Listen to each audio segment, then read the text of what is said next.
अहमदाबाद हादसे के बाद अब ढाका। क्या एशिया में प्लेन क्रैश का नया दौर शुरू हो गया? बांग्लादेश में स्कूल पर गिरा सेना का विमान चीनी मूल का। अब तक बच्चों समेत 19 लोगों की मौत, कई शव बुरी तरह से झुलसे। बांग्लादेश की राजधानी ढाका में एक स्कूल पर वायुसेना का विमान गिरने से अब तक कम से कम 19 लोगों की मौत हुई है। इस हादसे में कम से कम 100 लोग घायल बताए जा रहे हैं। कई घायलों की हालत नाजुक है। ऐसे में मौत का आंकड़ा बढ़ने का अंदेशा है। बांग्लादेश की वायुसेना ने बताया है कि उसका एक F-7 विमान उत्तरा स्थित माइलस्टोन कॉलेज में दुर्घटनाग्रस्त हो गया है। उन्होंने कहा कि इस विमान ने दोपहर 1:06 पर उड़ान भरी और लगभग 1:30 पर दुर्घटनाग्रस्त हो गया। इस हादसे की जांच की जा रही। मौके पर बांग्लादेशी सेना, अर्धसैनिक बल, वायुसेना और पुलिस की कई टुकड़ियां राहत और बचाव कार्य चला रही। दुर्घटनाग्रस्त हुआ F-7 विमान चीनी मूल का था, जिसे मिग इक्विन की लाइसेंस कॉपी बताया जाता है। आपको याद दिला दें, 12 जून 2025 को भारत के अहमदाबाद में एयर इंडिया की फ्लाइट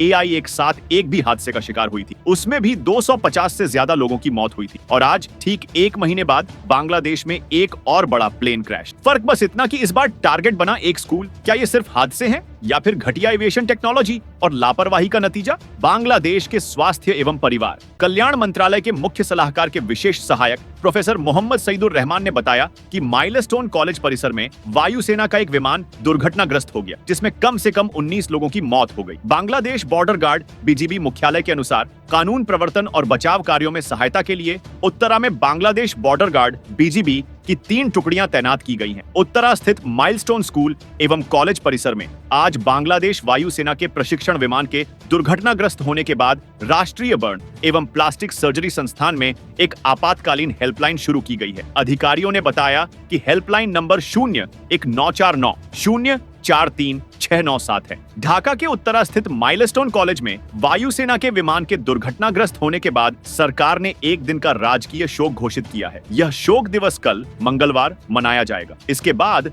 देश भर के सभी सरकारी, अर्ध सरकारी, स्वायत्त संस्थानों और शैक्षणिक प्रतिष्ठानों में राष्ट्रीय ध्वज आधा झुका रहेगा। इसके अतिरिक्त सभी सरकारी और निजी भवनों के साथ साथ विदेशों में स्थित बांग्लादेशी मिशनों में भी ध्वज झुका दिए जाएंगे। देश भर के सभी धार्मिक स्थलों पर घायलों और मृतकों के लिए विशेष प्रार्थना सभाएं आयोजित की जाएंगी। बांग्लादेश के मुख्य सलाहकार मोहम्मद यूनुस ने दुर्घटना में लोगों के मारे जाने पर गहरा सदमा और दुख व्यक्त किया है। मुख्य सलाहकार के प्रेस विंग द्वारा आज दोपहर जारी एक बयान में उन्होंने कहा, माइलस्टोन स्कूल और कॉलेज परिसर में बांग्लादेश वायुसेना के विमान से हुई हृदय विदारक दुर्घटना में हुई हताहतों से मैं बहुत दुखी हूँ। 2 देशों में 2 महीने के अंदर 2 बड़े विमान हादसे, एक में आम नागरिक मरे, दूसरे में मासूम बच्चे। लेकिन असली दोषी कौन है? पुराना जहाज, गलत मेंटेनेंस या फिर आंखें मूंद कर उड़ाए जा रहे जर्जर विमान? क्या अब भारत और बांग्लादेश को मिलकर अपनी एविएशन सुरक्षा नीति पर पुनर्विचार करना चाहिए?